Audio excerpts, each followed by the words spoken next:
Valerie, don't. No, Valerie, no! Oh, they loved, oh, they crushed, break our hearts with enthralled cameras. They got shot, Kennedy, King, Lennon too, and there's me, but I pulled through. Hear them whispering, and she got everything. You're a standout. Listen to the compliments they hand out. Let me stand right up and say, meet the future Mrs. Hemingway. I'm presenting you right now. Baby, take a bow.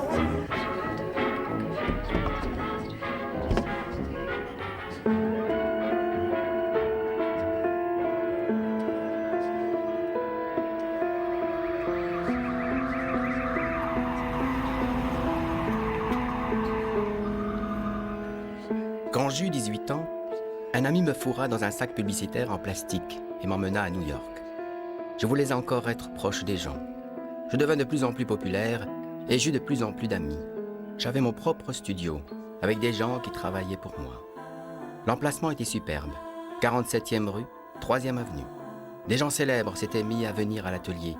Judy Garland, les Rolling Stones, le Velvet Underground avaient commencé des répétitions dans un coin. En 1963, on aurait dit que tout commençait à ce moment-là.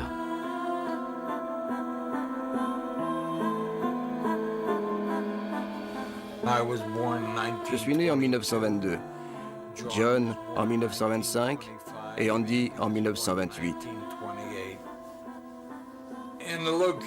La localité où l'on vivait était en quelque sorte un quartier pauvre.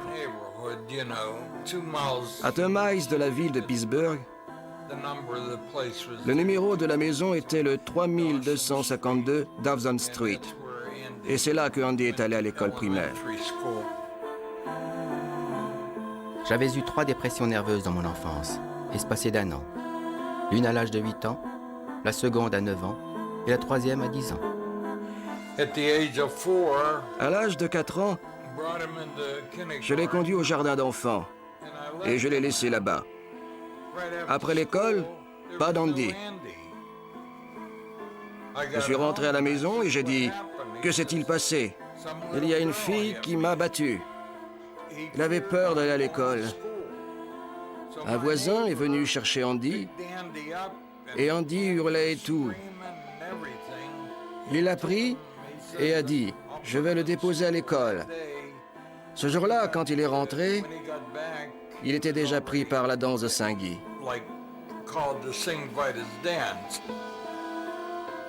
Je ne sais pas pourquoi on appelait ça une danse. Il ne pouvait pas rester en place. Il fallait qu'il touche quelque chose et quand il parlait, on entendait bien qu'il n'était pas vraiment normal.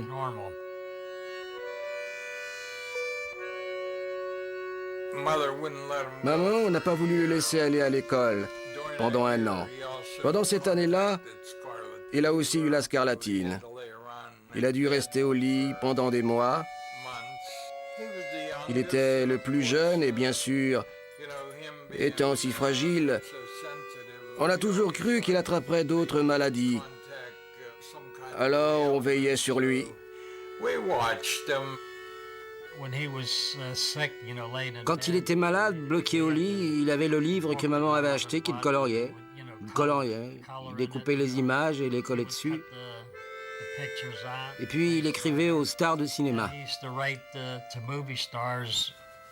Il trouvait des photos de stars de cinéma.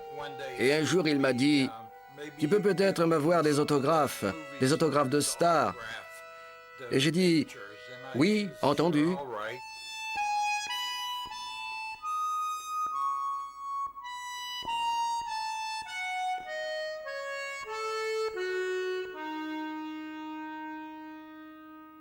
Hear them whispering, and she got everything.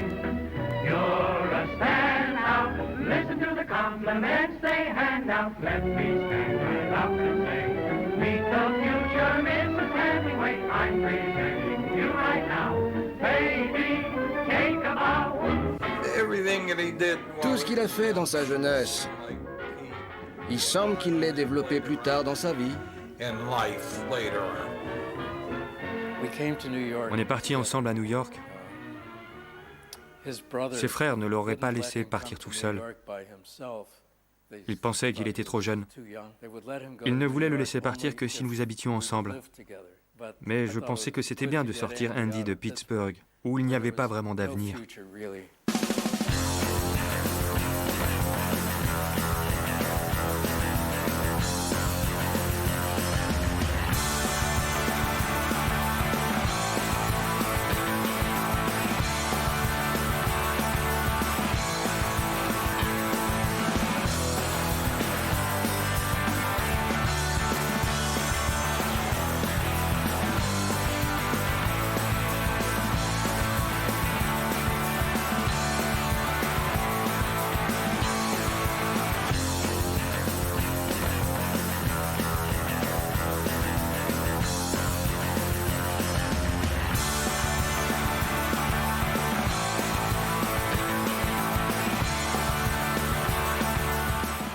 On a déménagé dans cet appartement. Quand il est arrivé à New York, il a fait de la mode, des dessins.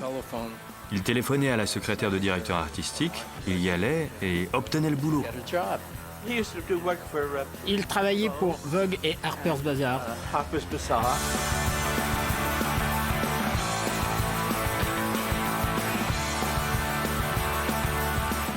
Et puis il a commencé avec I. Miller. Et vraiment, ses pubs pour les chaussures I. Miller étaient spectaculaires.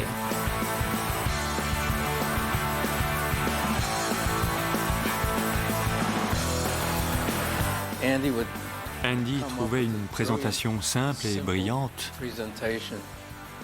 qui était l'essence même de l'idée. Andy travaillait tout le temps et obtenait beaucoup de travail. Andy et moi ne parlions pas.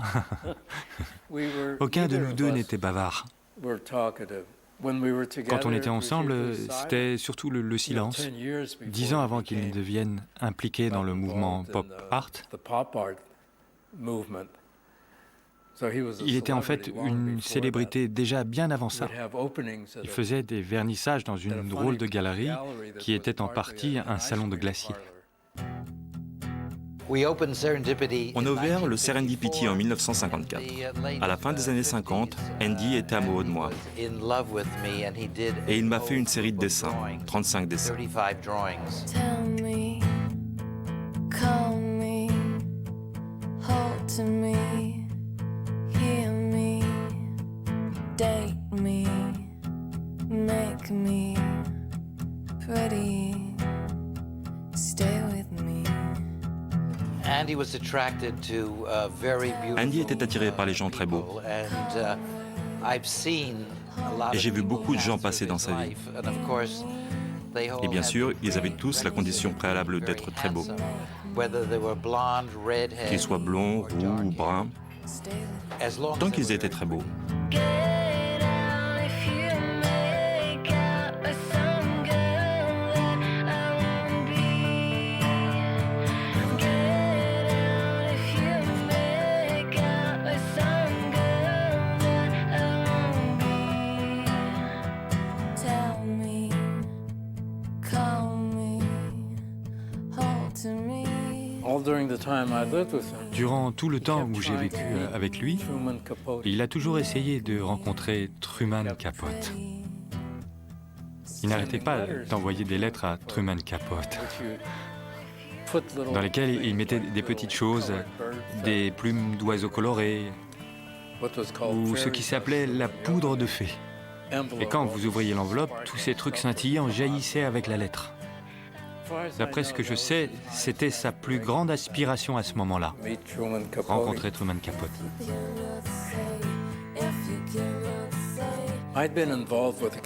J'ai été associé à une galerie. Il m'a donc donné son book de dessins, de garçons s'embrassant, leurs langues mêlées. Et je savais que ce serait un désastre pour ce groupe, parce que tous les membres hommes étaient des machos.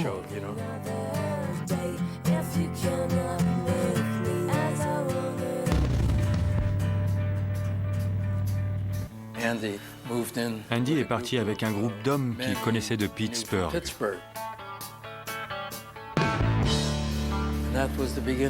Et ce fut le commencement de sa carrière, sa vraie carrière, à New York.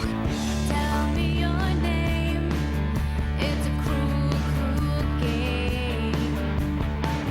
Where do I stand when you sign my name to a lover with another's face?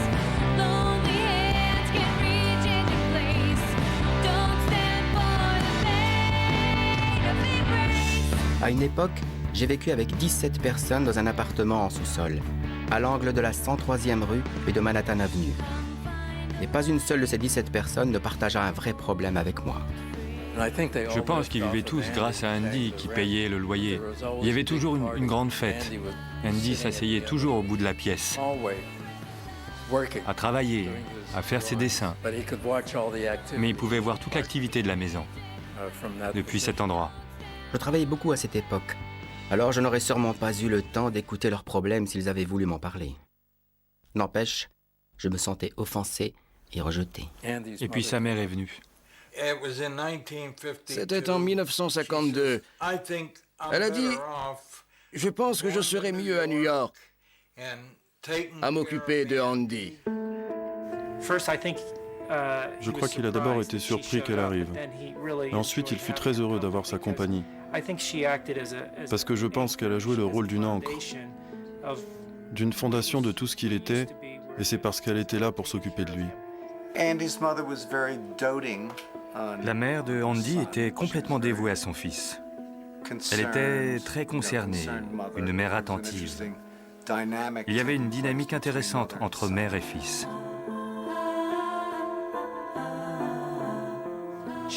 Elle s'occupait bien de lui, comme elle se serait occupée d'un jeune enfant. Il était comme un enfant, une âme perdue. Baba, ma grand-mère nous faisait le petit déjeuner. Et on lui demandait, « Bah, quand est-ce qu'oncle Andy va se réveiller ?»« Oh, laissez-le dormir, il est sorti toute la nuit. » What do you want, dear? Nothing. Black coffee? No. Don't give her anything. Le matin, ma grand-mère lui pressait un jus d'orange. Elle montait 2 ou 3 étages pour lui. Et elle disait, « Andy, t'es réveillé? T'es réveillé ?» C'était un roc pour lui. Et il se sentait tout simplement en sécurité à la maison. Ça lui donnait un rythme de vie. Il était la réplique de sa mère sous beaucoup d'aspects. Elle avait tendance à lui parler en dialecte tchèque. Et il comprenait, il lui répondait, il parlait un peu tchèque, je crois.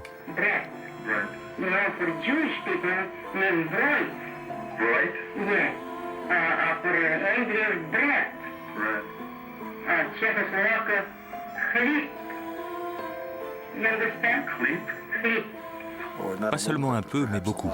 À New York, elle avait son propre hôtel. Et elle priait 3 ou 4 heures par jour. Julia me faisait à manger et me racontait des histoires de la Bible. La mère d'Andy est restée une femme très paysanne, mais très religieuse, superstitieuse et une grande admiratrice du sénateur McCarthy. What about Nixon? No. Can we invite him to dinner? Right before John Kennedy. John Kennedy? What? What about his wife? Do you like Jackie Kennedy? Yeah, she might. I, John Fitzgerald Kennedy, do solemnly swear that you will faithfully execute the office of President of the United States. That I will faithfully execute the office of President of the United States. And will, to the best of your ability, and will, to the best of my ability, preserve, protect, and defend the Constitution of the United States. Preserve, protect, and defend the Constitution of the United States. So help you God. So help me God.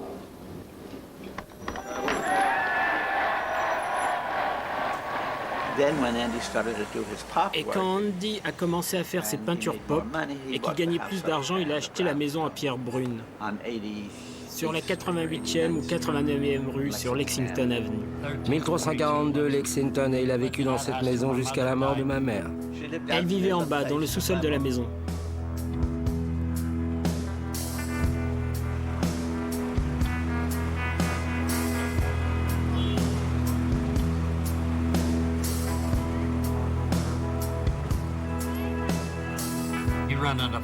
Il est allé à la caserne où il travaillait à quelque chose à 2 pas de chez nous. C'était un bâtiment vide, sans électricité. Ah oui, c'était une maison de 2 étages avec un grand trou in the middle of the thing. Au milieu, And that's where he was où doing il his faisait soup. ses sérigraphies. Well, Andy was already working with. Andy travaillait déjà sur les répétitions avant que je vienne travailler avec lui. He was always asking Il demandait toujours des idées aux gens.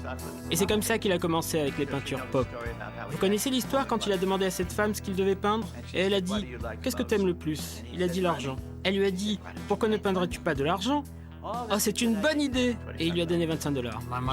Et ma mère lui a demandé « Pourquoi tu travailles autant ?» Il lui a dit « Maman, je veux faire une peinture pour toi, pour te donner $1 million. » Elle lui a dit « Andy, ne parle pas comme ça, ne pense pas trop à l'argent. Vis simplement et sois heureux. Ne pense pas trop à l'argent, profite de la vie. » And money represented power. Mais l'argent représente le pouvoir. And money was a way of. L'argent est un moyen d'accéder au pouvoir. Andy loved money for that. Et Andy aimait l'argent pour cette raison. Andy peignait l'argent. Then he asked for Et puis il a demandé autre chose. « Que devrais-je peindre d'autre ?» Elle a aperçu une boîte de soupe sur l'étagère. Et elle a dit « Pourquoi ne peindrais-tu pas cette boîte de soupe ?»« Ah, une autre bonne idée !» Et c'est comme ça qu'il a fait les peintures des soupes.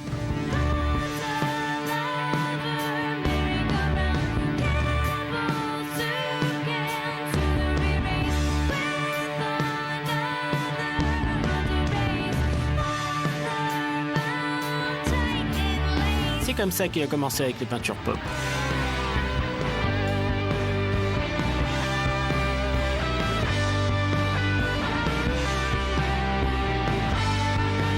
With a lover with another space, lonely hands can meet in place, never standing for the pain of embrace. When I first started working for Andy. Quand j'ai commencé à travailler pour Andy,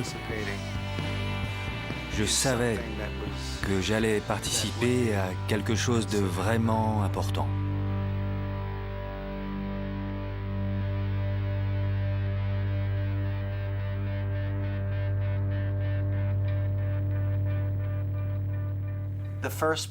Les premières peintures que j'ai faites avec Andy furent les portraits d'Elizabeth Taylor.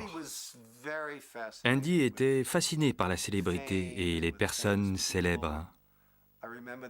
Je me souviens d'un livre qui, je crois, s'appelait Les Stars. Je suis sûr que c'est ce livre qui a donné à Andy l'idée des répétitions d'Elvis Presley.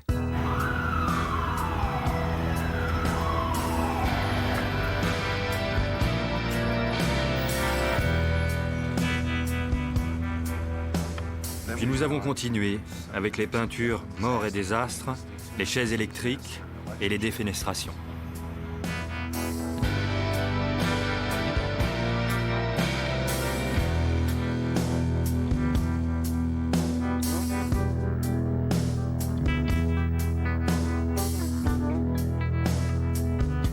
Oh, say, can you see by the dawn's early light what so proudly we hailed at the twilight's last gleaming, whose broad stripes and bright stars through the perilous fight for the ramparts we Warhol a fait une série de peintures et de sérigraphies pendant les mouvements pour les droits civils en Amérique. Il y a cette très célèbre image qu'il a faite dans laquelle des chiens sont utilisés pour faire peur aux manifestants. Comment les artistes aujourd'hui pourraient-ils être les témoins de leur temps? Warhol a mis en évidence que pour autant qu'il admirait l'histoire de l'art, rien n'est comparable au film et rien n'est comparable aux images de la une des journaux. Et de fait, il a fait une série de peintures avec des gros titres, des crashs d'avions et d'autres dans ce style.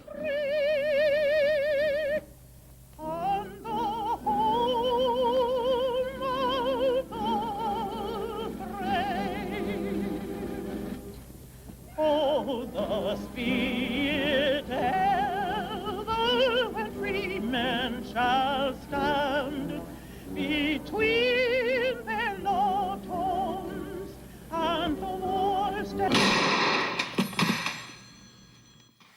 Actually, the day that JFK was Le jour où Kennedy a été assassiné, Andy and I were in Andy et moi étions à Manhattan. Et je me souviens très bien de Andy disant « Allons à la factory, nous avons du travail ». shortly after. Et peu après, je ne sais plus quand, nous avons commencé la série de portraits de Jackie Kennedy. Oh, they loved, oh, they crushed, break our hearts with enthralled cameras. They got shot, Kennedy King ran in two, and there's me, but I pulled through because I know God is there. He's judging in a gilded chair. There was a series that made me Nous avons utilisé une série de 4 ou 6 photos prises dans les journaux et dans Life magazine qui sont devenues les images de ces peintures. Would you hide, bury for me under late October. Fin octobre 63, Andy a trouvé cet endroit vraiment anonyme, sur la 47e rue, juste à côté des Nations Unies. Nous sommes allés à une soirée dans le Lower East Side où nous avons rencontré Billy Name.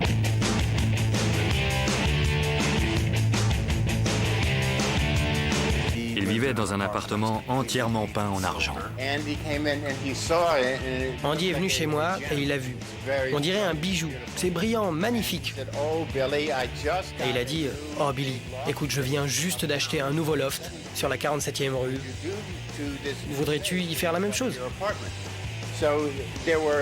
Alors, il y avait 3 parties. Il y avait un plafond en voûte, le tout argenté avec des spots tournés vers le bas. Donc un espace pour la peinture, un espace pour les interviews filmées et un autre pour les interviews audio.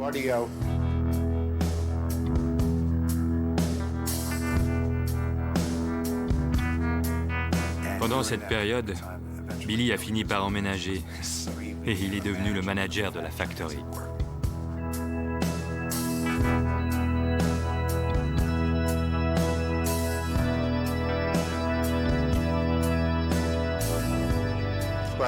Andy n'avait pas d'équipe, je suis devenu l'équipe. Il occupait tout le fond de la factory.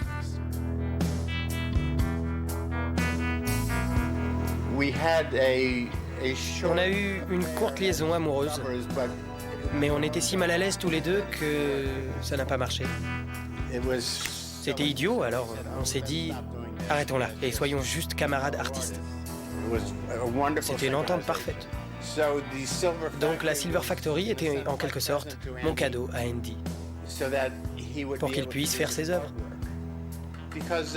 Parce qu'il y avait beaucoup d'amour, et tout était joyeux, la joie de créer et de travailler ensemble. C'était une expérience merveilleuse.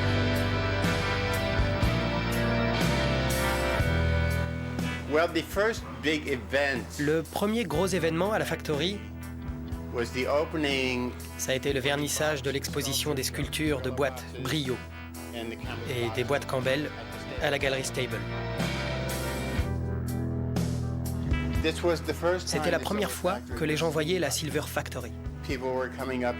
Les gens venaient en limousine, c'était la crème du monde artistique. Et les collectionneurs étaient tous en costume cravate.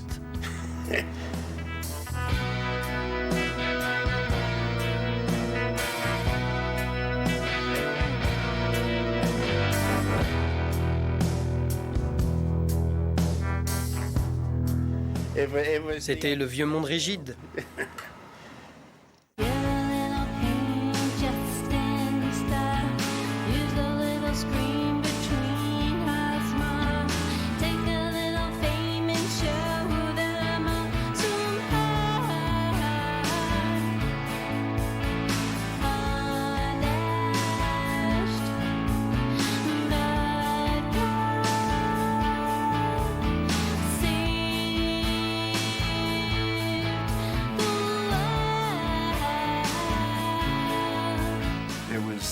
Il y avait une période où Andy et moi collaborions sur une série de films appelés les Screen Tests.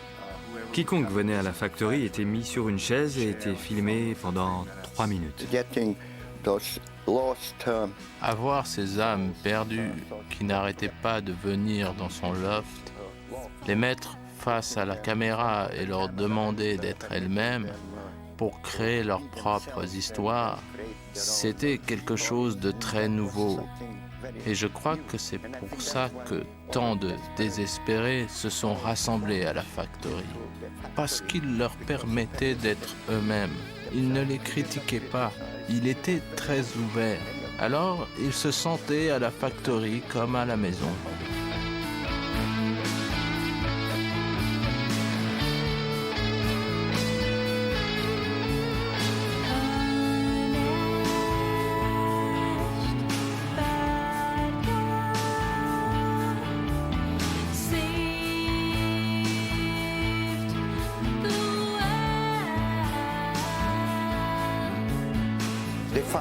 Ils ont trouvé pour la première fois comme un père qui était très bon, qui ne les critiquait pas, ne les blâmait pas.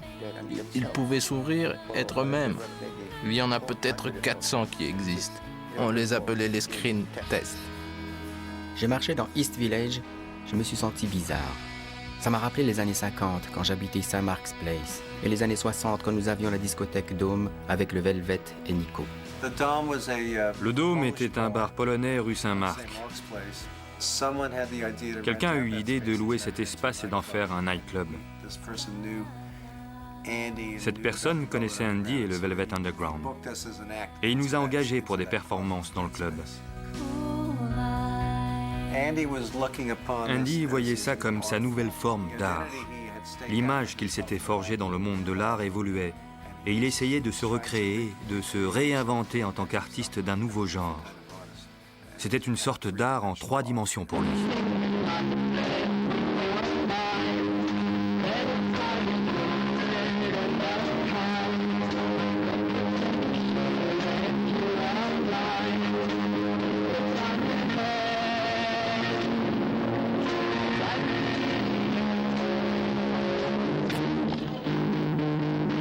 J'ai rencontré toutes les superstars d'Andy, y compris Eddie.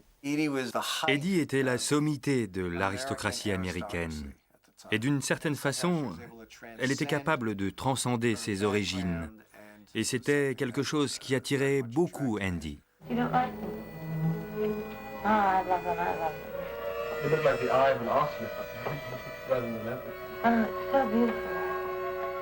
Elle était ce genre de personne très douce. Elle n'était pas du tout névrosée, la moins déboussolée de toute cette factory. Une étoile tombée du ciel, un météore, et elle a brûlé comme une comète en quelques années, d'une très grande beauté venant de la haute société.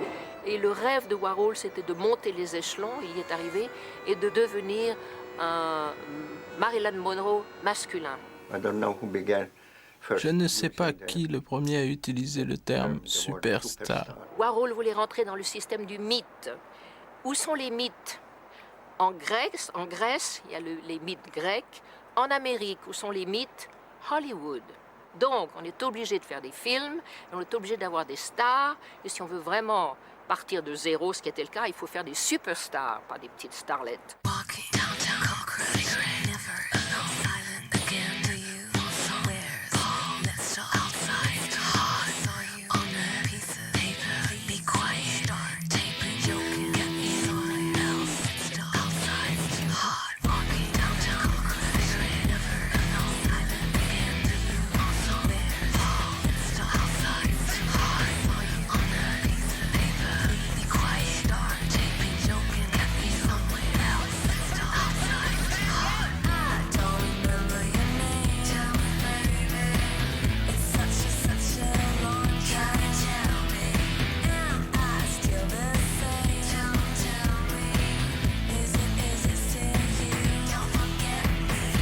L'époque était plus insouciant, c'était plus libre, c'était plus gai.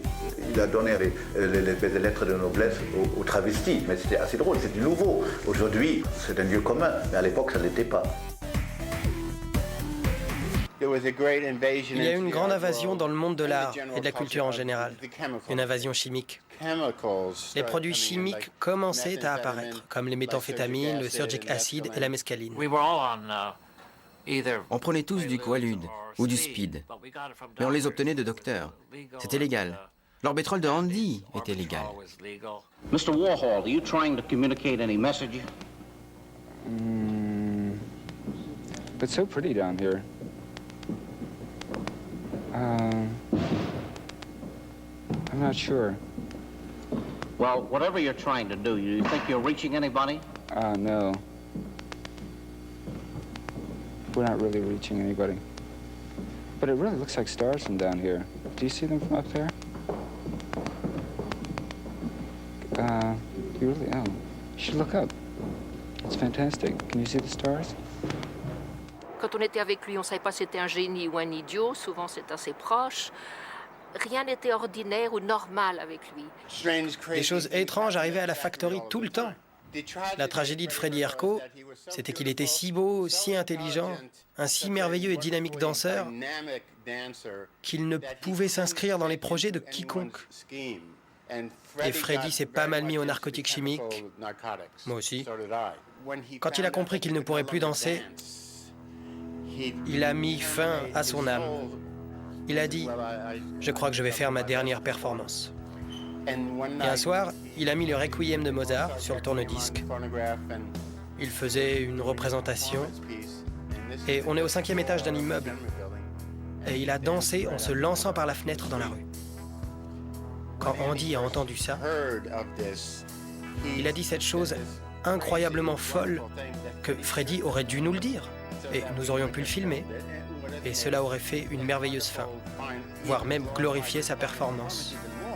Et quand Andy a dit ça, toutes les personnes extérieures à notre groupe ont pensé qu'il était si cruel et si méchant de dire une chose pareille, alors que nous pensions que c'était parfait. Et dans notre esprit, cela aurait été le grand dénommé, le grand final de la vie de Freddie. Et Andy y a tout de suite pensé. Mais c'est ainsi que les gens déforment les intentions de Warhol, en exploitation et cruauté, pensant qu'il utilisait les gens et les jetait après, ou les laisser se suicider et mourir. Mais les gens qui n'aimaient pas Warhol l'ont utilisé comme exemple de la cruauté et de la méchanceté d'Andy. Mean and cruel Andy was. Yes, I can see the stars. Henry Higgs, TV 10 News.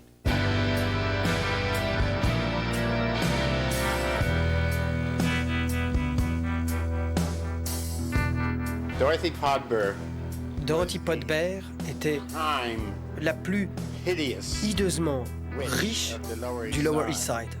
Elle est entrée, « Ah, salut Billy, bonjour, blablabla. » Mais ce qu'elle a fait, c'est sortir un revolver de son sac.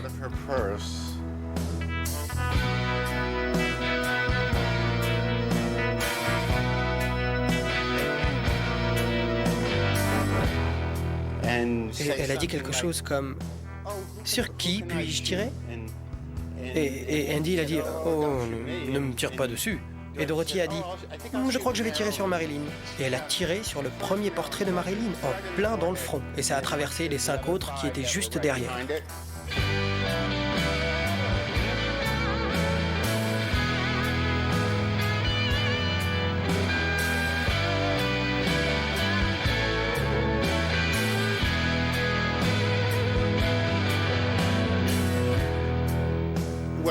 Un soir, tout le groupe était à la Factory. J'étais sous Nubarène. Et juste au moment où l'on se rapprochait de l'ascenseur, il y avait ce magnifique garçon. Il avait un revolver. Et il a commencé à faire des choses débiles. Il tenait Andy et il a pris ce chapeau de fille et il l'a mis sur Andy. Et je me suis dit, qui est ce PD qui insulte un génie? Il a pris le pistolet et il a fait tourner le barillet et il l'a pointé sur la tête de Paul Morrissey. Et il a tiré la gâchette et fait feu. Et c'était une chambre vide. On a pensé que tout le pistolet était vide. Et on a commencé à se lever et Nico a dit « Ouais, je m'en vais ». Taylor a dit « C'est juste une poule mouillée ». Alors on s'est dirigé vers l'ascenseur. Et il a tiré vers le fond de la factory. Et ça a vraiment fait feu. Une balle est sortie. Alors on s'est tous vite rassis. J'ai sauté sur lui, et c'était comme sauter sur des briques. Taylor était le sauveur. Je suis allé vers la fenêtre et j'ai cassé la vitre, qui a explosé. Et il a commencé à crier par la fenêtre « À l'aide, police !» Le gars s'est retourné et a été effrayé. Et il a couru vers le bas, il a pris sa voiture et il est parti. Je ne pense pas qu'Andy ait cru que ce soit vrai, jusqu'à ce que 2 ans plus tard, Valérie Solanas lui tire dessus. Mais des choses étranges arrivaient tout le temps à la factory.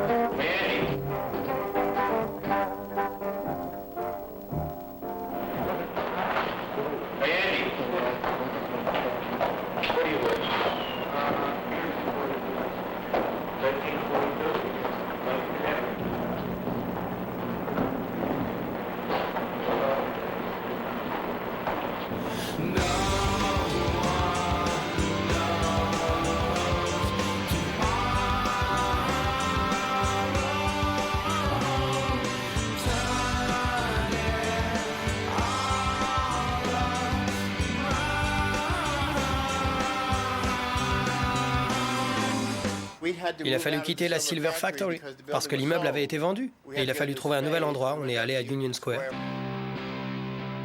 La fusillade de Valérie Solanas fut plus tragique que la fusillade de Freddy l'Italien. Valérie était très quelconque, très laide, si j'ose dire. Elle s'habillait comme un vendeur de journaux, ce type de lesbienne avec la casquette. Elle n'était pas très intéressante et elle ne parlait pas beaucoup.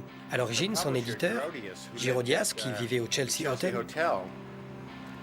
était sa cible, le jour où elle avait le revolver dans son sac en papier. Et elle est allée au Chelsea Hotel, mais il n'était pas là. Elle était tellement énervée parce qu'il publiait ses livres et qu'il ne la payait pas. Alors elle s'est dit, si je ne peux pas avoir Girodias, j'aurai Warhol. Valerie, don't. No, Valerie, no! Quand on est arrivé, c'était déjà le chaos. J'ai vu Andy étendu sur le sol dans une mare de sang.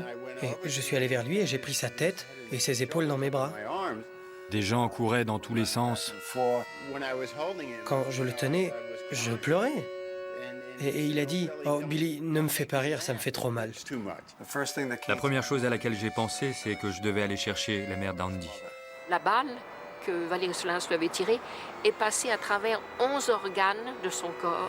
Il n'avait plus de sang en lui, ils l'ont tout simplement ramené à la vie. C'était prédit, ou presque. Une prophétie. Il était sonné, il ne savait pas pourquoi elle lui avait tiré dessus. C'était une combinaison d'éléments, en quelque sorte. Comme un bâton de dynamite dont on allume la mèche et qui explose. Les médecins ont emmené Julia dans une pièce à part. Je pense que c'était son fils préféré. Et d'avoir failli le perdre, ça a été très dur. Ma mère disait qu'il pleurait. Andy lui disait qu'il allait mourir. À ce moment-là, tous les journalistes et les photographes étaient là. Yeah, I know. We'll all turn into stone. Now you know you're not alone here. But no one has to know. But no one knows tomorrow. Okay. Il était comme Mick Jagger, Bob Dylan. C'était ce genre d'idole pour les jeunes aux États-Unis à cette époque. Pour quelqu'un de 21 ans en 1970, Andy Warhol, c'était comme, je ne sais pas, Louis B. Mayer des studios MGM qui appelle pour qu'on aille travailler là-bas. Quand il s'est fait tirer dessus en 1968, je pense qu'il a eu très peur de ces personnages fous, ces gens sous amphétamines. La factory n'était plus la factory sauvage, avec tous ces personnages fous, mais plutôt un business. C'était probablement le début de la fin d'une ère. Ce qui s'est passé, un jour, Billy a laissé un mot. Cher Andy, je ne suis plus là, mais je vais bien. Love, Billy. I know no one has to stay. You can leave here if you want to. Mon père n'était pas content que j'aille travailler pour Andy Warhol. Mon père, en fait, m'a dit « Je ne vais pas seulement casser ta caméra, mais je vais aussi te casser les jambes si tu vas travailler pour ce dingue. » Travailler pour Andy était une lutte permanente entre l'ordre et le chaos. C'était comme un noyau, c'était de l'énergie, beaucoup d'énergie. Il y avait beaucoup de personnalité, c'était un mélange merveilleux et ça marchait. Il aimait avoir une cour autour de lui, cette cour chaotique, presque anarchique. Et en même temps, il voulait être un businessman, faire des affaires. Vous étiez constamment en train d'essayer d'imposer de l'ordre dans quelque chose qui pouvait devenir incontrôlable. Il n'y avait pas de limite entre votre vie et votre travail, votre patron et vos amis. C'était très compliqué. Aussi, si vous travaillez avec Andy, vous travaillez sur tout. La seule chose que j'ai jamais faite, c'est assistant artistique. Mais vous vendiez des pubs pour Interview Magazine, vous essayez de vendre des portraits ou des commandes. Il était accro au travail. Andy fut à l'origine du concept d'interview de personnalité.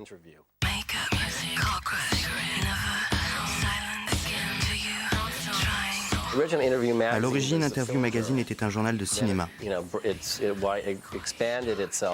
Puis il s'est diversifié jusqu'à couvrir la mode en général et les styles de vie. Aujourd'hui, il y a peu de journaux qui oseraient écrire comme ça. Une liberté, une gaieté, une facilité qui n'est pas du tout superficielle, ni stupide, ni rien. Je trouve que c'est des grandes leçons pour les gens qui écrivent aujourd'hui de lire ces textes-là.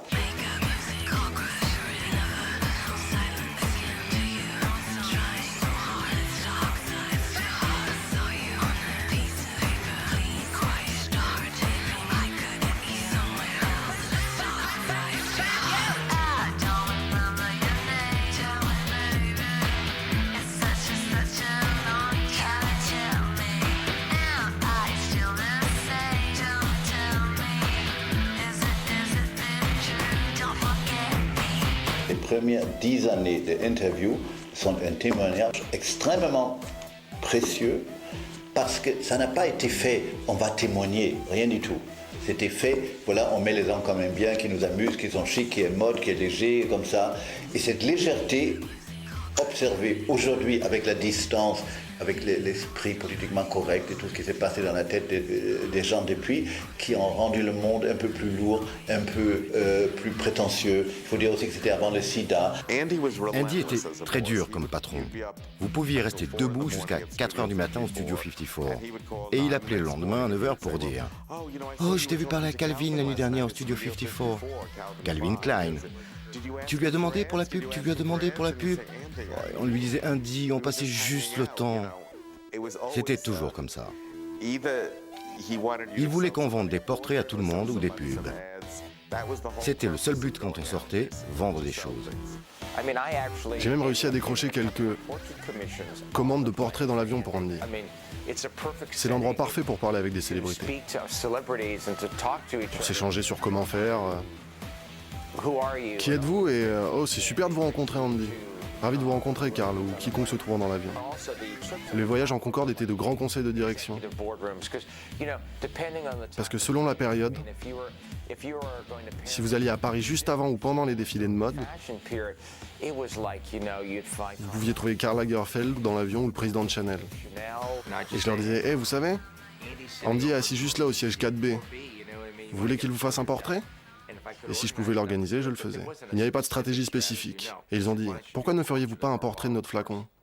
Et là, la première fois que j'en ai vu un, il était bleu et violet, il était très beau. Et ça nous a beaucoup plu, évidemment. Il a cherché dans ce qui pouvait être des choses un peu universelles, comme le flacon. Bon, pourquoi pas, il aurait pu faire aussi une bouteille de bière. Bon, Budweiser. C'était relativement revalorisant pour le numéro 5 d'être aussi bien entouré, c'est-à-dire, bon, Marilyn, on la connaissait déjà, mais d'être à nouveau avec Marilyn, avec Elizabeth Taylor, avec Mao, c'était formidable. Et il collectionnait tous ses flacons. Il aimait le flacon Chanel parce que c'est son style. Un carré parfait, avec un bouchon carré, c'est si net. Et pour lui, faire les flacons de Chanel, c'était parfait, parce que c'était une toile parfaite. absolument net. Il pouvait faire de belles peintures. Je me souviens très bien de cette période.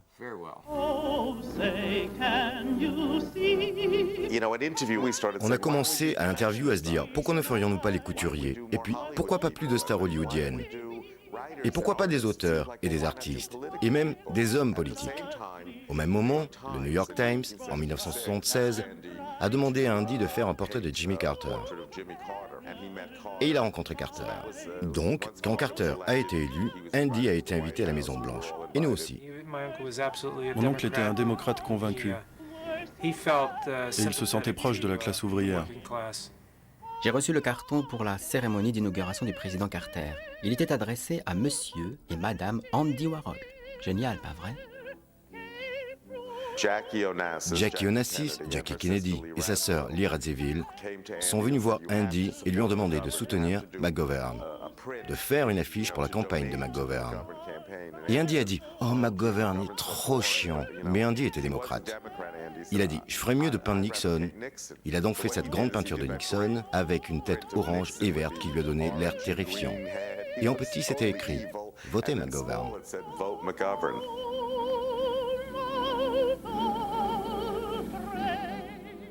Je me suis réveillé à 3 heures du matin pour entendre la triste nouvelle. Carter s'est fait pitoyablement battre par Reagan. Je suis allé à Union Square. J'ai travaillé tout l'après-midi. Il neigeait. Et c'était étonnant de voir de la neige. C'était beau, c'était joli, et ça tenait. Et les Reagan ont été élus. Et j'ai pensé que ce serait bien d'avoir Nancy Reagan en couverture d'interview. Je savais que ce serait très controversé dans le monde artistique new-yorkais. Mais c'était bien, ça portait l'attention sur le magazine. Au moment de fixer le rendez-vous, j'ai dit « Andy et moi serons là vers 13h ». Ils ont dit « Andy, elle pensait que l'interview serait avec vous, Bob ». Elle m'avait rencontré déjà 1 ou 2 fois. Et j'ai dit « Andy fait toujours les interviews, on fait ça ensemble pour les couvertures ». Ils ont dit « On doit demander à Madame Reagan ». Finalement, elle a dit « Ok, Andy peut venir ». Mais elle était nerveuse à cause de Andy Warhol. Et nous sommes allés à la Maison-Blanche, mais ça s'est pas bien passé. La première question d'Andy fut « Oh, vous savez, à propos des gens d'Hollywood, ils parlent de vous alors que vous n'avez même pas quitté la pièce. Ils n'attendent même pas que vous soyez sortis pour parler dans votre dos. » Et il a ajouté « Ne l'avez-vous jamais remarqué ?» Et elle a dit « Mais Andy, je pense que je suis une personne d'Hollywood. » En fait, l'ensemble a été un désastre. Elle ne l'aimait pas, et lui non plus ne l'aimait pas. Mais quand le numéro est sorti, ce fut vraiment la controverse à New York. Le Village Voice a fait une parodie de notre couverture avec Hitler. Ils ont mis Hitler en couverture et il y avait Andy et moi marchant vers son bunker. En lui posant la même question que nous avions posée à Nancy Reagan, est-ce difficile de devenir chancelier d'Allemagne ?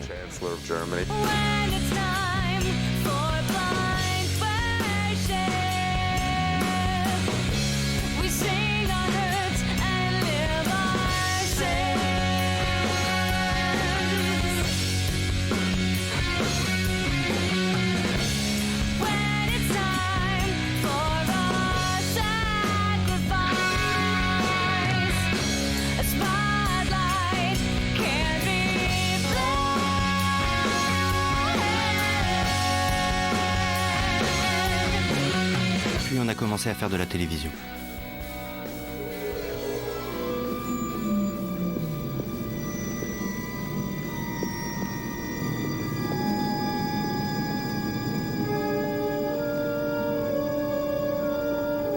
On avait proposé une idée des 15 minutes d'Andy Warhol.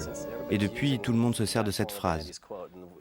Dans le futur, tout le monde aura ses 15 minutes de célébrité. Ça fait partie du lexique de la culture américaine et de son langage. Et probablement, dans le monde entier, tout le monde a ses 15 minutes. Il avait compris, avant même la télé sur le câble, qu'un jour, il y aurait 1000 chaînes de télé. Et que tout le monde pourrait être célèbre pendant 15 minutes. Et que tout le monde pourrait dire « Je suis passé à la télé ». You know, I always think people should do 2 things on TV, take pictures and eat. I mean, everybody's always eating when they're watching TV. And I can't see why people can't eat on TV while other people are watching. And during the breaks, they can go out and get their food. And while I'm on TV, I can be eating my apple. Can I eat my apple? In the first place, I never thought I'd ever be on Saturday Night Live because I hate the show. Il a tout exploré et en effet d'une globalité totale. Je ne peux pas penser à un autre artiste qui a touché autant de domaines. Et il aimait presque tout. Il allumait la télévision. Et peu importe ce qu'il y avait, que ce soit Victor Mature ou quelque acteur très mauvais, il était fasciné.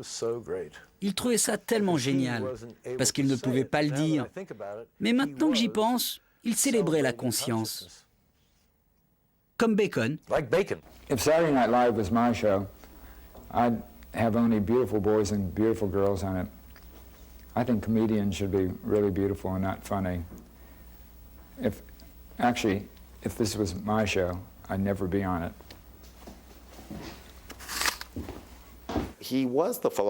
Il était le philosophe du dernier stade du capitalisme, de la société de consommation. Andy était le consommateur absolu. Il voulait tous les derniers produits. Il aimait les tendances. On a besoin de diversité pour survivre. Andy Warhol a eu cette démarche américaine de s'attaquer à la diversité, à passer en revue les produits de grande consommation, la vulgarité des marchés et la vulgarité de la publicité. Il a donné une bouffée d'air frais, ce qui lui a permis de continuer.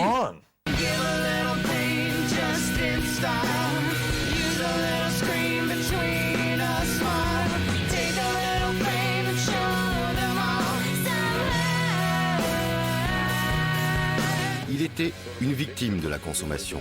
Mais en même temps, il en était le critique le plus perspicace, parce que je pense que l'on doit d'abord aimer une chose avant de vraiment la comprendre. Et ensuite, la critiquer. Il a inconsciemment produit tellement de choses. Il a fait du magnétophone une partie de son art. Il a fait de ses films une partie de son art. Il signait tout. Parce que la vie est art. Il était art. Il était un objet d'art. Il était une sculpture vivante. Et il donnait une sorte de magie à tout ce qui l'entourait. Parce qu'il avait un centre de gravité bien plus fort que quiconque ait pu imaginer. Je pense qu'il avait les qualités de l'idiot savant.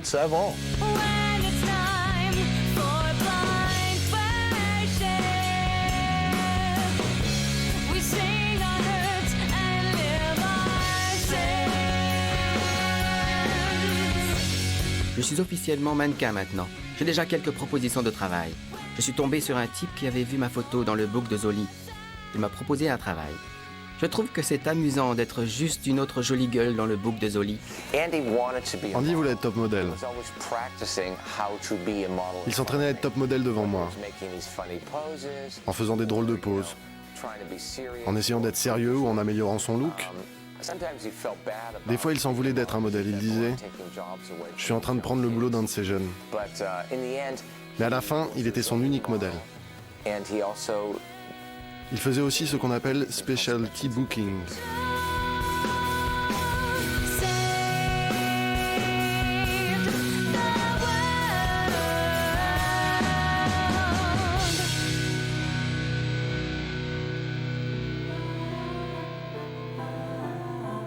Chris Makos m'a appelé à 9h de Floride. Et il était tellement heureux que ça m'a encore déprimé.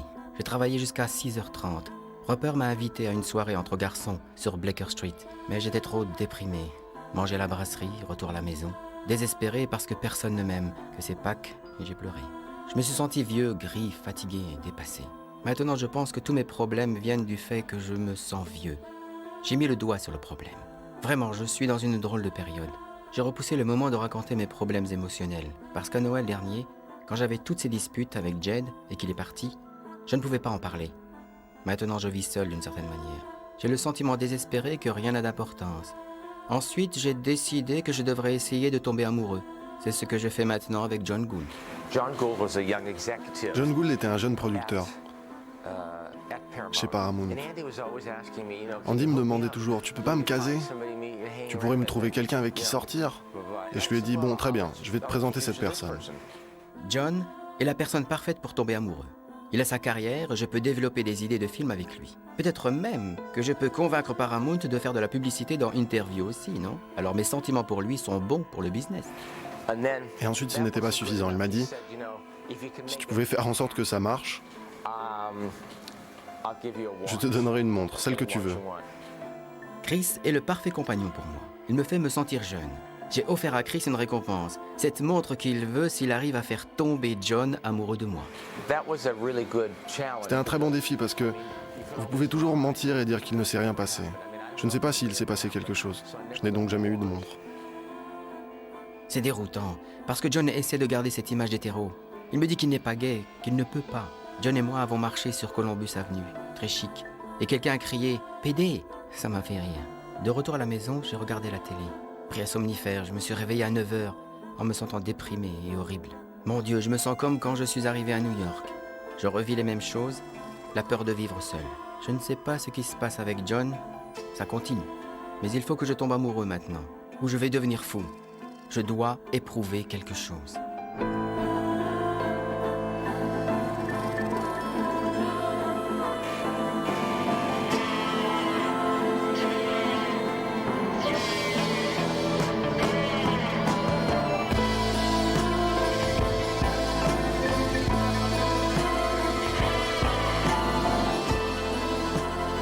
C'est l'endroit le plus beau du monde, bleu et blanc. John, Chris, Peter et moi avions une maison, Villa M. Nous avons commandé des pina coladas. Je me suis mis de l'écran total et l'ai laissé tout le temps. Et pour lui de faire ce tournant si soudain dans sa vie et de trouver l'amour, ça a dû être merveilleux pour lui. Je n'appellerais pas ça une lune de miel, mais ce fut un très bon moment pour Andy. C'était quand Andy était amoureux.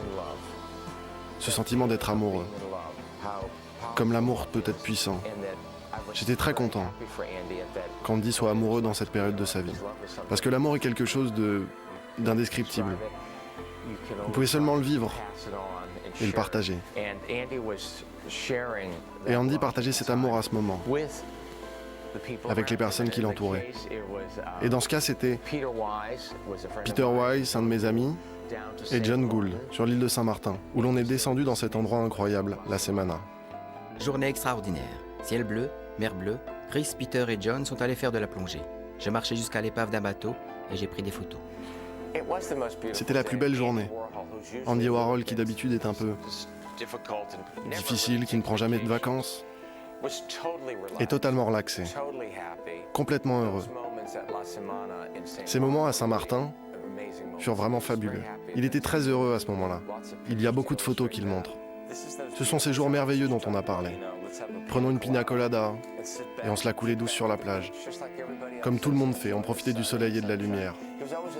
Il avait toujours son ombrelle. C'était le côté drôle de l'avoir avec son ombrelle à la plage.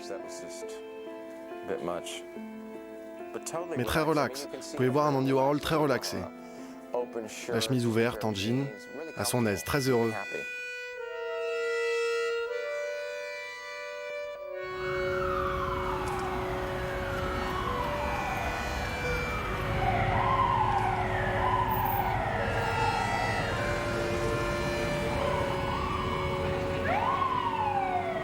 Nous sommes rentrés à New York, il neigeait. Je suis allé faire un tour à l'exposition de Paul Gauguin à Henry Moore. Mon travail n'a l'air de rien à côté de ces choses. Tout ce que je fais, c'est observer le travail des autres. Je dois rentrer pour faire quelque chose. Je suis peut-être célèbre, mais c'est sûr que je ne produis pas du bon travail. Je ne produis rien. Comme tous les artistes, il est passé par une mauvaise période. Une crise de milieu de carrière dans les années 70. Vous ne pouviez pas vendre un Warhol. Je veux dire que vous pouviez faire des commandes, des portraits, mais c'était très risqué et audacieux pour lui à cette époque de faire de l'art controversé. Parce que ça ne se vendait pas, personne n'en voulait. Les critiques le descendaient. Il était fini, il était passé. Et il m'a tendu un crâne en disant « Ronnie, je veux que tu me photographies ça. Je pense faire quelques peintures. »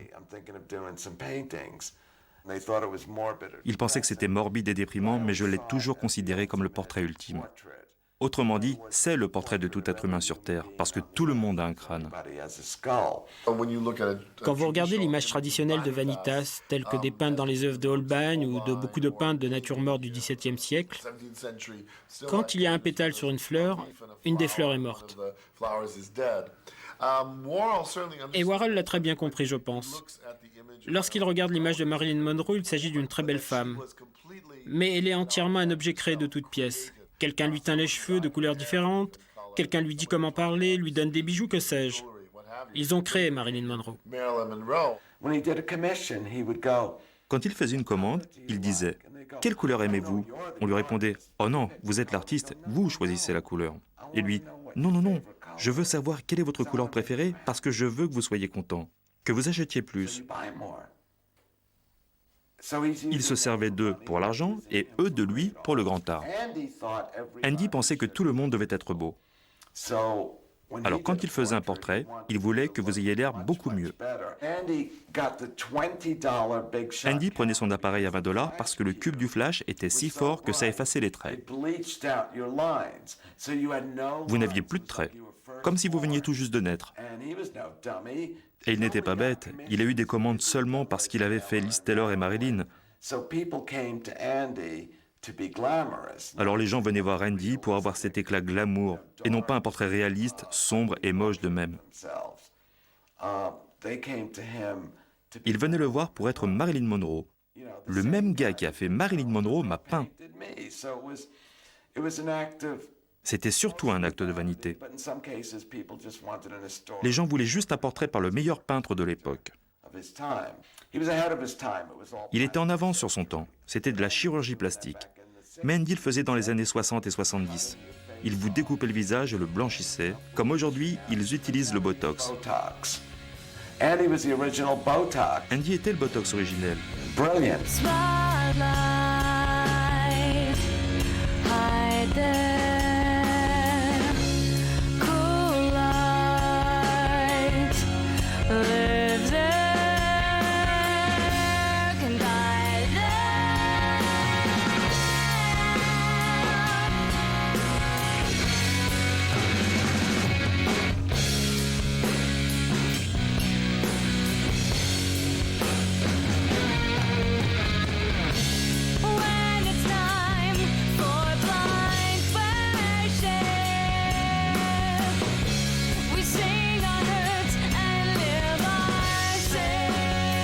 Bring this down. I want to get his hands in this one. I want to get the whole look. Okay? Do something really elegant with your hands, Andy. Okay, there you go. Just like that. Ce projet était basé sur l'esprit artistique surréaliste de Marcel Duchamp et Man Ray. Dans leur collaboration, Rose, c'est la vie. Et dans toutes ces photos, Andy n'est pas en robe. Il n'est absolument pas féminisé. C'est juste ce genre de contradiction entre ce qu'est être une femme, ce qu'est être un homme. Son inspiration pour les attitudes et les ambiances vient d'une certaine façon du reflet de ses clientes, ces femmes riches qui achetaient des portraits.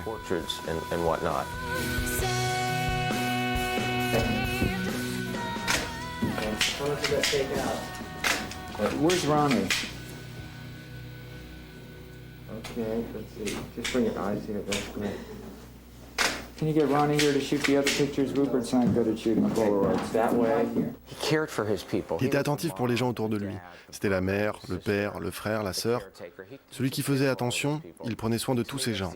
Et pour moi, c'est la gentillesse ultime. Quelqu'un qui est attentif à vous. Il nous appelait les gosses. Il voyait tous ses assistants comme ses enfants.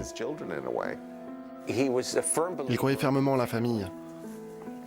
Et si quelqu'un dans la famille se conduisait mal, il le savait. Et j'étais cet enfant terrible qui se conduisait mal. Et il savait comment m'avoir, en arrêtant de me donner du travail, et il l'a fait.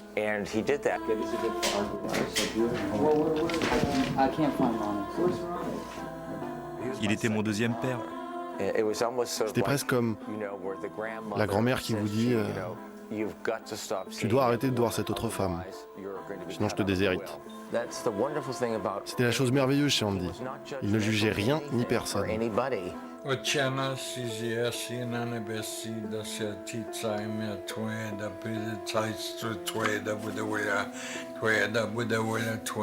Dimanche de Pâques, je suis allé à l'église. J'ai emporté un pot de cacahuètes pour recueillir de l'eau bénite. Ça m'a pris au moins 2 heures. On entre, on appuie sur un bouton, l'eau bénite se met à couler. On remplit son pot et on l'emporte chez soi. Ça m'a pris 2 ou 3 heures de plus pour asperger toute la maison.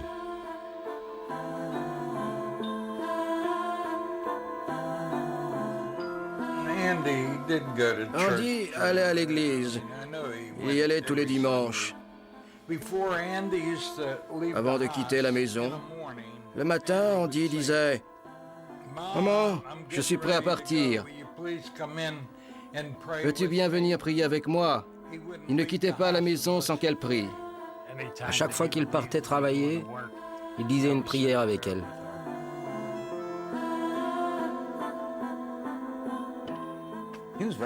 Il était très religieux à cause de sa mère.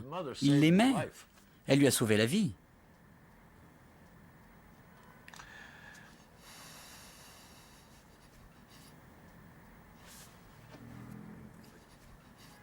Il faisait beaucoup de prières.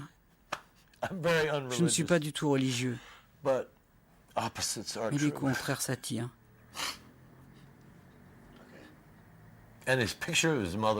Dans ses peintures, sa mère était horrible. J'appréciais vraiment qu'il soit très honnête avec sa mère. Et sa mère lui a sauvé la vie. Et les hommes ont besoin de religion, mais pas moi.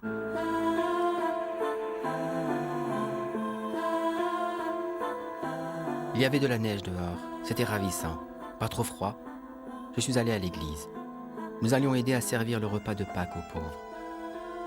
Beaucoup de dames me rappelaient ma mère. Ça valait le coup. J'ai passé un bon moment.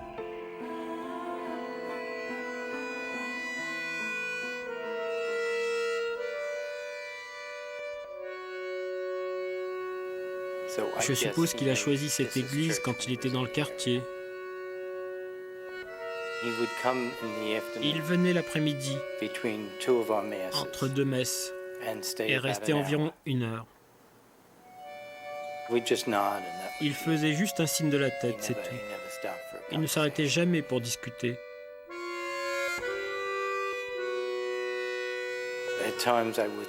Des fois, je le voyais et il était très méditatif.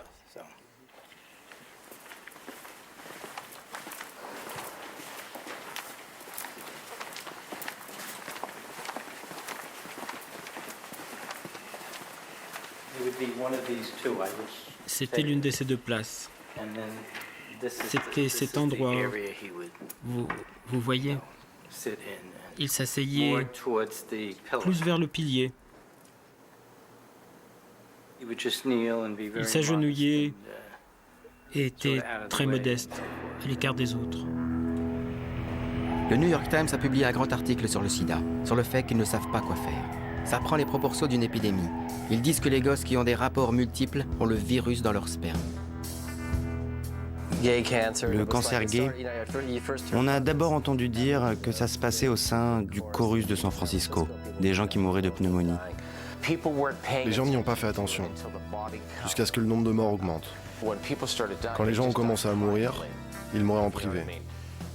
C'était une sorte de maladie secrète, une maladie silencieuse. Donc quand les gens étaient en train de mourir, vous entendiez soudainement qu'ils ne se sentaient pas bien, et 2 semaines plus tard, ils mouraient. Tom Cashin a appelé pour dire que Zoli, mon styliste, était mort du cancer homo. Il n'aimait pas qu'on le touche, la phobie des microbes.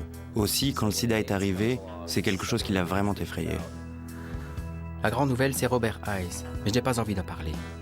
Tous les gosses à interview étaient bouleversés. Robert Hayes, un rédacteur d'interview, un ami très proche, fut la première personne que je connaisse qui soit mort. C'était comme une guerre. On voyait la liste des morts tous les jours, les cercueils des mourants. Il n'allait pas aux enterrements. Il fallait se battre avec lui dire « C'est un de tes meilleurs amis, tu dois y aller ». Tout le monde dira à quel point c'est horrible si tu n'y vas pas. Et il n'y allait pas. C'était très difficile pour lui. On devait vraiment le pousser. C'est quelque chose qu'il supportait mal et à laquelle il n'a jamais pu faire face. Il était terrifié par la mort. Il me regardait paniquer des fois et disait « Ronnie, que se passe-t-il? On est en train de perdre tout le monde. » Et c'est tout. Ensuite, il changeait de sujet et disait « As-tu regardé la télévision hier soir ?» Il avait à ce point peur de la mort. Malgré tout, c'était si bien incorporé dans son travail avec des œuvres comme Suicide, Electric Chair, Car Crashes. Il avait cet incroyable côté sombre, mais il ne le traduisait pas en paroles. Et pendant la période du sida, c'était trop dur pour lui d'en parler. Je ne serais pas surpris qu'il commence à mettre les PD dans des camps de concentration. Toutes les tapettes vont devoir se marier pour ne pas être envoyées en camp. Ce sera comme pour avoir une carte verte. Les répercussions du sida ont été irréversibles à New York. Et nous avons perdu de belles, merveilleuses, incroyables et talentueuses personnes pendant ces 5 à 6 ans. Cela a eu un grand impact. J'ai été très surpris que John Gould ait le sida. J'ai toujours pensé que John allait chez Paramount, rentrait à la maison, voyait Andy et voilà. Mais apparemment, ce n'était pas le cas. Je pense que Andy s'est senti trahi. Que John puisse leur faire ça à tous les deux. C'était la première journée dans le nouvel immeuble. Une journée entière de travail. Je suis en train de faire la scène pour Iolas. Et pour Lucio Amelio, je fais les volcans. J'imagine que je suis un artiste commercial. Il faut regarder la vérité en face. Andy disait « Souvenez-vous de cette image célèbre. Nous savons tous à quel point Léonard est célèbre. » De la même manière, il disait « J'ai de la grandeur aujourd'hui, à mon époque, parce que non seulement je peux faire référence à ce tableau, mais je vais faire une 40aine d'images, chacune avec une tournure différente. » La scène était une période incroyable. Parce que l'ironie du sort a fait que ce fut vraiment le dernier repas d'Andy. On pourrait être tenté de penser que ces tableaux de la scène étaient peut-être une façon de voir la factory. Le Christ entouré par ses 12 disciples. Et Warhol peut-être entouré par ses personnages de la factory. Je pense que cela nécessitait beaucoup de travail pour réunir tous ces gens et les faire s'entendre. Aucun n'avait vraiment d'expérience. Mais ils travaillaient ensemble. La factory était une idée géniale. Vous pouvez avoir du talent, mais il faut aussi de la magie. Et il faut plus que du talent pour faire ce qu'il a fait. J'aimais toute cette folie. C'était comme un foyer pour tous ceux qui n'en avaient pas. Les gens avaient l'impression qu'ils pouvaient leur raconter leur vie parfois. Lors de dîners, ils se confiaient, les femmes en particulier. Ils savaient écouter. Cela vient de sa paix intérieure en quelque sorte.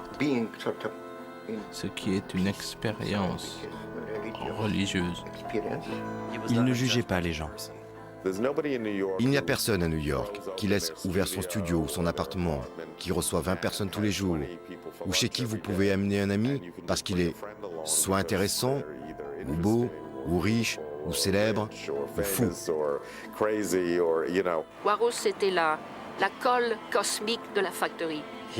Il souffrait de la vésicule biliaire. Ça a commencé à Milan à l'exposition de la Seine, parce qu'il m'a appelé de Milan et il m'a dit qu'il avait la grippe. En fait, c'était des complications de cette infection de la vésicule biliaire.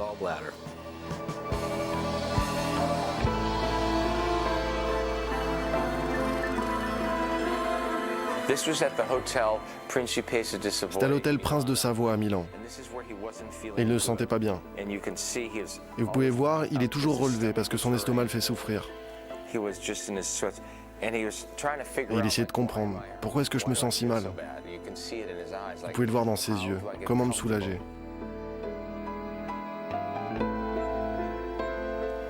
Il fallait que l'on rentre à New York parce qu'Andy avait un grand défilé. Avec un styliste japonais et Miles Davis y participait également.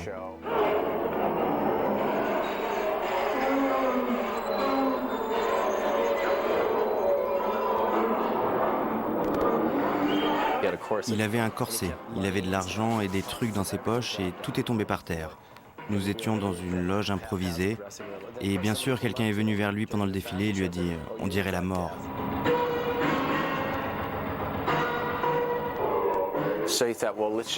Alors il a pensé, je vais juste faire le défilé et après j'irai à l'hôpital, prendre soin de ce que j'ai. Il avait vraiment peur d'y aller. C'était une personne très intuitive. Son père est mort et n'est jamais sorti de l'hôpital, et je pense que c'était lié à ça. Quand mon père est mort, il était déjà malade depuis quelques années.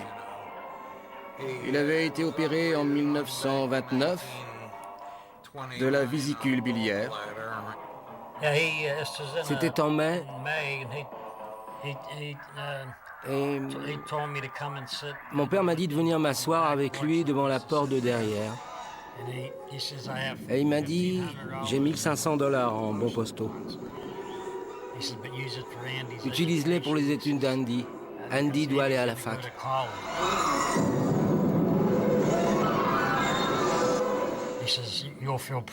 Vous serez fiers de lui et veillez sur lui. Mon père est parti à l'hôpital et il est mort 5 jours plus tard.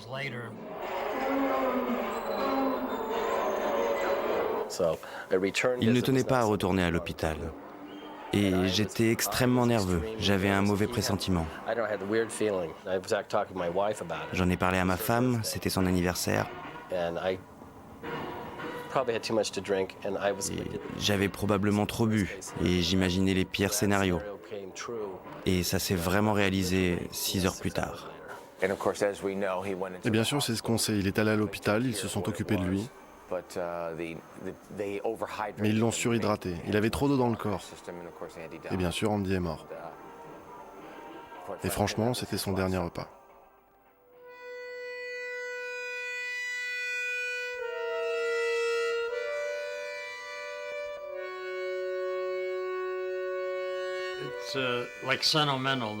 C'est très sentimental pour moi.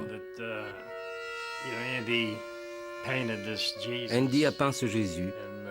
Il l'avait dans sa chambre jusqu'à ce qu'il parte à New York. Il n'avait que 9 ans lorsqu'il l'a reçu et qu'il l'a peint. Et depuis qu'il est mort, je l'ai gardé. Et d'avoir la scène, une de ses dernières peintures religieuses, me fait me sentir proche d'Andy. Vous pouvez voir que ça m'affecte encore rien que d'y penser, parce que sa mort fut si choquante. Je me sentais comme si j'étais devant un magasin et regardant à l'intérieur, comme sur l'écran télé. Je m'en sentais vraiment détaché. Il y a des gens qui sont morts dont j'étais proche et à qui je pense souvent, mais il n'en fait pas partie.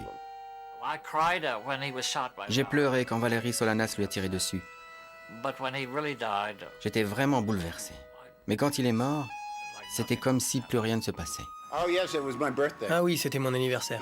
Il est mort le jour de mon anniversaire, le 22 février. J'ai pleuré toute la journée. C'est tout ce que je pouvais faire parce que j'aimais Andy. Beaucoup de personnes ne l'aimaient pas. Beaucoup l'aimaient, beaucoup pensaient qu'il était incroyable. Il était incroyable, mais je l'aimais vraiment. C'était, encore une fois, un traumatisme pour moi, de la part de mon pote Warhol. I feel it right this moment. Hear them whispering, and she got everything. J'ai écrit à Charlotte Temple à l'époque.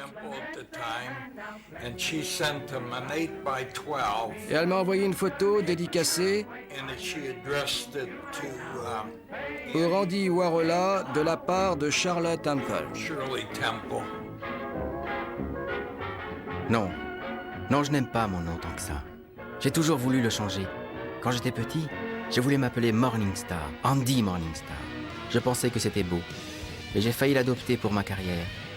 J'aime bien ce nom. C'était mon préféré.